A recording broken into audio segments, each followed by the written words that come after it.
ये कहानी माझगांव ताड़वाड़ी बीआईटी चाल के उन 220 परिवारों की है जिन्हें अपने ही घरों से बेघर कर दिया गया।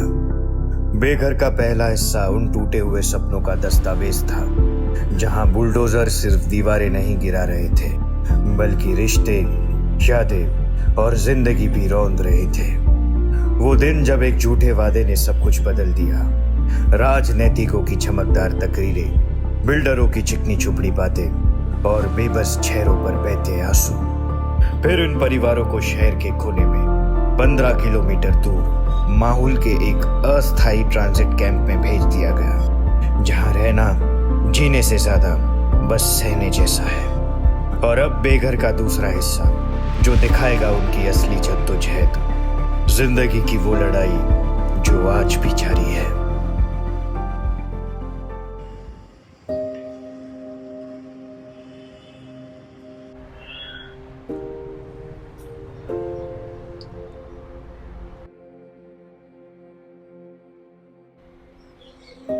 देखो संजू, 3 साल में ये बिल्डिंग बन गई और हमें 10 साल हो गए। शादी से पहले तुमने कहा था 2 साल में हमारा खुद का घर होगा। आखिर कब होगा हमारा खुद का घर? ऐसा तो नहीं है ना पूजा कि मैं कुछ कर नहीं रहा। अभी मेरे पास इतने पैसे नहीं है कि मैं मुंबई में खुद का घर खरीद सकूं, और ना ही मैं यहाँ का भारी रेंट अफोर्ड कर सकता हूँ। तुम अच्छे से जानते हो संजू, जहाँ हम रहते हैं वो किसी नर्क से कम नहीं। चलो, मैंने अपने बारे में ना सोच के कर ली तुमसे शादी। सोचा 2-3 साल में हमारा खुद का घर होगा, कर लूंगी एडजस्ट। बट अब अपना फ्यूचर का छोड़ो, खुशी के फ्यूचर का क्या होगा? पूजा, तुम्हें पता है ना कि मुंबई में मेरी खुद की वो सिर्फ एक ही प्रॉपर्टी है, और अभी वो रीडेवलपमेंट में गई हुई है। अब वहां पर काम शुरू नहीं हो रहा है, उसमें मेरी क्या गलती? तुम बस ऐसे उम्मीद मत हारो, भगवान पर भरोसा रखो, सब ठीक हो जाएगा। थोड़ा सा इंतजार और बस। इंतजार इंतजार इंतजार। पूजा,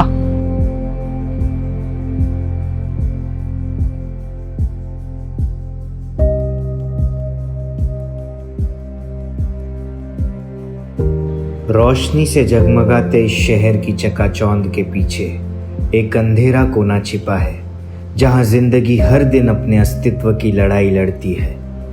बचपन यहाँ खेलों में नहीं बल्कि कचरे से भरे रास्तों और गंदे पानी से भरे गड्ढों को पार करने में बीतता है। बुजुर्गों की खांसी में दवा से ज्यादा जहर घुली हवा की सच्चाई झलकती है। पर सवाल ये है, क्या सिर्फ जिंदा रहना ही जिंदगी है, या फिर घर का मतलब 4 दीवारों से कई ज्यादा होता है? यही है बेघर होने की असली कहानी।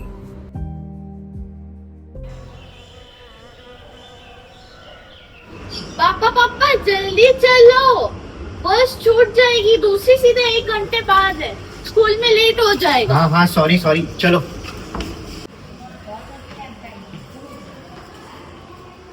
अरे यार, ये लिफ्ट को भी आज ही बंद करना था। चलो सीढ़ी से।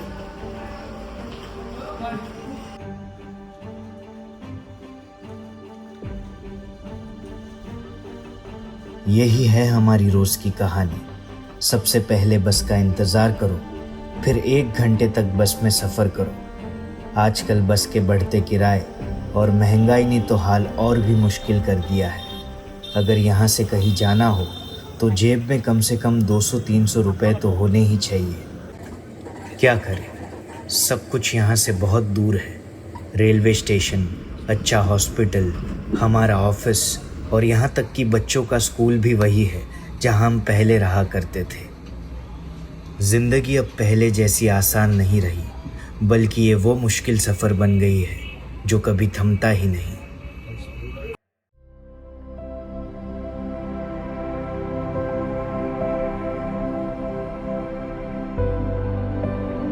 हे भगवान, आपसे विनती है कि मैं मेरा घर बनते हुए एक बार देख सकूं। अरे देखोगे अंकल, जरूर देखोगे। अभी मैंने बात सुनी है कि बहुत बड़ी मीटिंग होने वाली है विधानसभा में। अरे बहुत मीटिंग देखी मैंने ऐसी, लेकिन कुछ होता नहीं। ये भी है। ऐसा इसलिए होता है कि लोगों में एकता नहीं, लोगों को एक होने की जरूरत है। अब तुम जवान पीढ़ी को ही कुछ करना पड़ेगा। हम तो लड़ते लड़ते थक गए। अरे अंकल, आप टेंशन मत लो, सब कुछ ठीक हो। भगवान करे ऐसा ही हो, यही प्रार्थना है।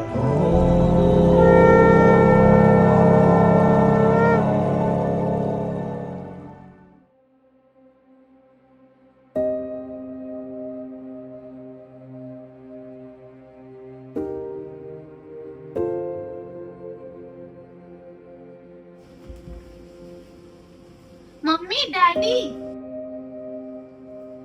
आपको पता है आज भी मेरी फ्रेंड सीवन के घर गई थी।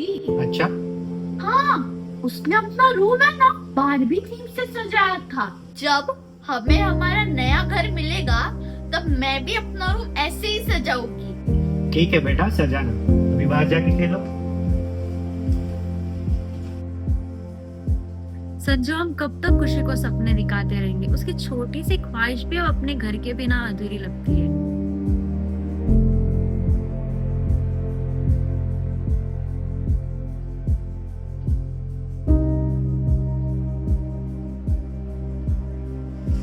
बस पूजा, अब बहुत हुआ।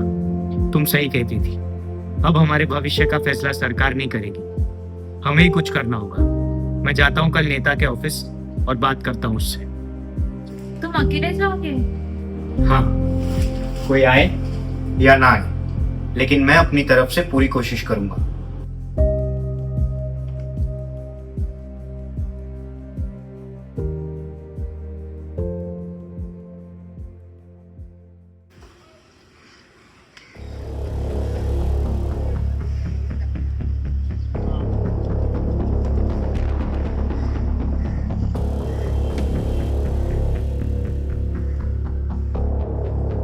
एक मिनिट, कुठे जायचंय? साहेबांना भेटायचं. साहेब आता मीटिंग मध्ये बिझी आहे, नंतर भेट. अरे इम्पॉर्टंट काम आहे. नाही वे. तू पैसे पाठव ना, काय बिल्डिंग करतो? तो भेड़ बकरी को मैं देख लेगा. साहेब, मी संजय. अच्छा ठीक आहे, मी नंतर बोलतो. छोड ना. साहेब यांना कधीपासून सांगतो साहेब मीटिंग मध्ये, तरी आतमध्ये घुसलेत ते. या बसा बसा या ना. नको. नमस्कार साहेब, मेरा नाम संजय है. अरे मात्रे, चहा पाचताना ना. नहीं, थैंक यू. पानी. साहेब, वो मैं हमारे रीडेवलपमेंट प्रोजेक्ट के बारे में यहाँ पे बात करने आया हूँ. 10 साल हो गए, तक वहाँ पे कुछ हुआ ही नहीं है. अरे हाँ हाँ, आपका प्रोजेक्ट तो हमारी टॉप प्रायोरिटी है. बस कुछ दिनों में इलेक्शन है, जीतने के 6 महीने बाद आपका काम शुरू. साहेब, हमेशा से यही सुनता आ रहा हूँ, लेकिन वो 6 महीने कभी आते ही नहीं. जहाँ त्योहारों की रोशनी हुआ करती थी, आज वहाँ अंधेरा और सन्नाटा है. माफ करना साहेब, लेकिन आप लोग तो वोट बटोर कर अपना घर बना लेते हो, लेकिन हमारे घरों का क्या?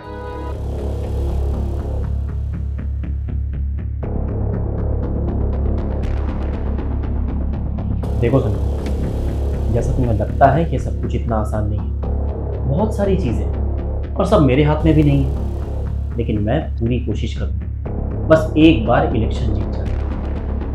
जो कुछ भी तुमने मुझे कहा ते माझ्यासाठी नवीन नहीं है. मैं आप लोग का दुख, आप लोग की परेशानी अच्छे से समझता हूँ. अरे खाक समझते आप सर. अगर समझते तो आज हमारी ये हालत नहीं होती. सिर्फ एक दिन हमारी जिंदगी जीकर दिखाइए, उस जगह पर रहकर दिखाइए जहां पर आप लोगों ने हमें रहने के लिए मजबूर किया है. एक दिन उस केमिकल वाली हवा में सांस लेकर दिखाइए. रोज 2 घंटे बस में सफर करके दिखाइए. कभी पानी चला जाता है तो कभी बिजली, तब आपको हमारी तकलीफ समझ में आएगी. लेकिन बात याद रखिए, वोट बटोरने से कुछ नहीं होता है. लोगों के सपनों के साथ खेलिए मत, उनको पूरा कीजिए. वोट तो जिंदगी भर जीतते रहोगे सर.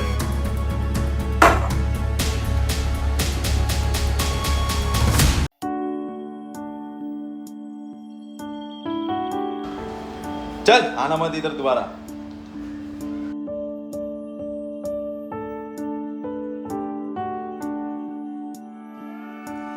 मुझे यूं ही करके ख्वाबों से जुदा,